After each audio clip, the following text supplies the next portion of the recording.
Ito ang kuryente, kung saan pinag-uusapan natin ang liwanag ng kinabukasan, ang transisyon ng mga korporasyon, kompetisyon sa pamilihan, at ang inobasyon tungo sa mas malinis at sustainable na enerhiya. Ako si Izzy Castro at kasama niyo ako ngayon sa pagdiskubre ng mga ideya, solusyon at action para sa enerhiya ng bukas. Noong nakaraang episode, ating tinalakay ang pagtransisyon ng mga korporasyon sa paggamit ng sustainable energy. Ngayon, pag-uusapan naman natin ang epekto ng pagtransisyon sa renewable energy sa merkado ng enerhiya kasama si Tani Sagid. Magandang araw, Tani. Magandang araw din, Easy. Maraming salamat sa pag-imbita. Ang paglipat daw mula sa fossil fuels tungo sa renewable na enerhiya ay may malaking epekto hindi lamang sa kapaligiran, kundi sa ekonomiya rin. Ayon kay L. Ashry, naglalagay daw sa panganib ang ekonomiya dahil sa kasulukuyang paggamit ng fossil fuels. Tama ba yun? Oo, pinapahina kasi nito ang ekonomiya dahil sa supply disruptions at pagtaas ng presyo, lalo na sa mga umuulad pa lamang na bansa. Sa pagtaas ng mga presyo, nagkakaroon ng strain o pasanin ng mga bansang ito na humahadlang sa pag-unad ng kanilang ekonomiya. Sabi nga rin ni El Ashri na ang pandaigdigang pangangailangan para sa enerhiya ay inaasahang magdodoble sa 2050. Mabilis kasing lumalaki ang populasyon at patuloy na umuunlad ang mga ekonomiya, lalo na sa mga umuusbong na bansa. Kaya tumataas din ang demand para sa enerhiya. Ay, edi kung ganun, mas nangailangan ang daigdig ng pambihirang pagbabago sa paggawa at paggamit ng enerhiya. No? Oo, dahil kailangan mapalawak ang paggamit ng mga kasalukuyang clean energy na teknolohiya at magbuo ng mga mas bago, mura at mabisa na teknolohiya. Ah, ngayon dahil alam kong maalam ka sa paksang ito, nais ko lang sana tanungin kung paano nga ba nakakaapekto sa kakayahan ng mga tagapamahagi ng kuryente ang transisyon sa renewable na enerhiya.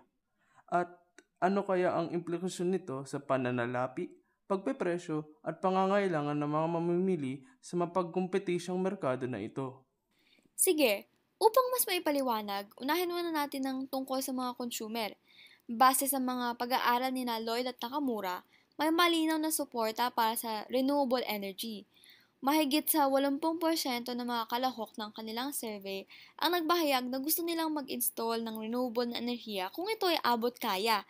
Pero sabi ni na Adamson at Rycarb, mula sa pananaw ng ekonomiya, ang problema ay madalas hindi sa masyadong mahal ang renewable na enerhiya, kundi masyadong mura ang produksyon gamit ng fossil fuels tulad ng uling at gas. Sa katunayan, ayon kay Wagner at Weitzman, bumaba ng 80% ang presyo ng mga solar panel sa loob ng 5 taon. Paano ba nagiging mura ang fossil fuels? Dahil sa mga subsidiya sa fossil fuels, mas nagdedepende ang mga consumer sa paggamit ng mga ito. Dahil mas mura ito para sa mga mamimili, humihina ang pag-unlad at komersalisasyon ng mga likas kayang enerhiya.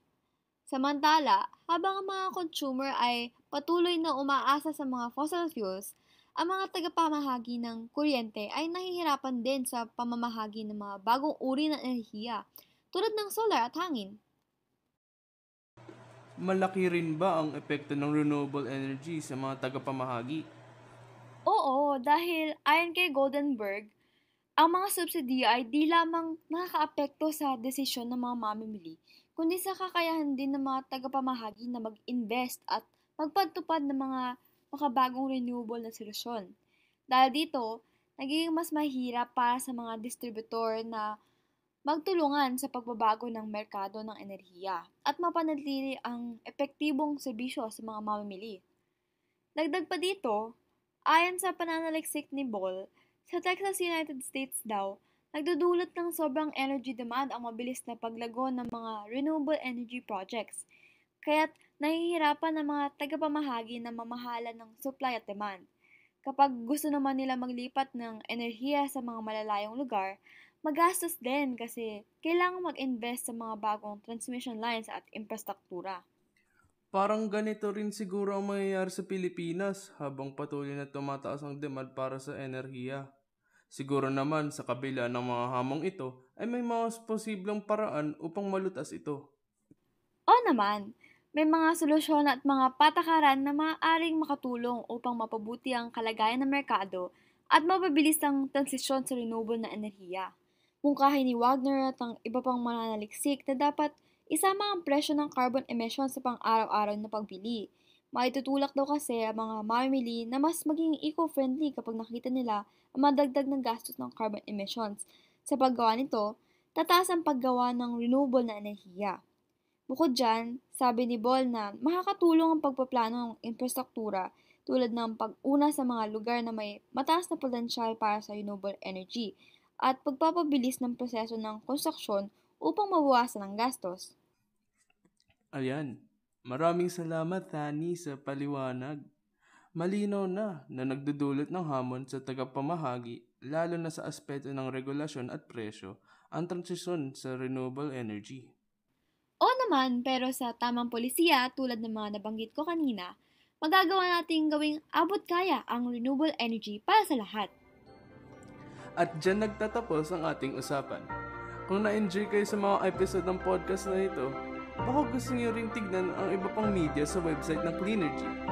Maraming salamat Tani at sa ating mga tagapakinig. Hanggang sa susunod, dito lamang sa Kuryente.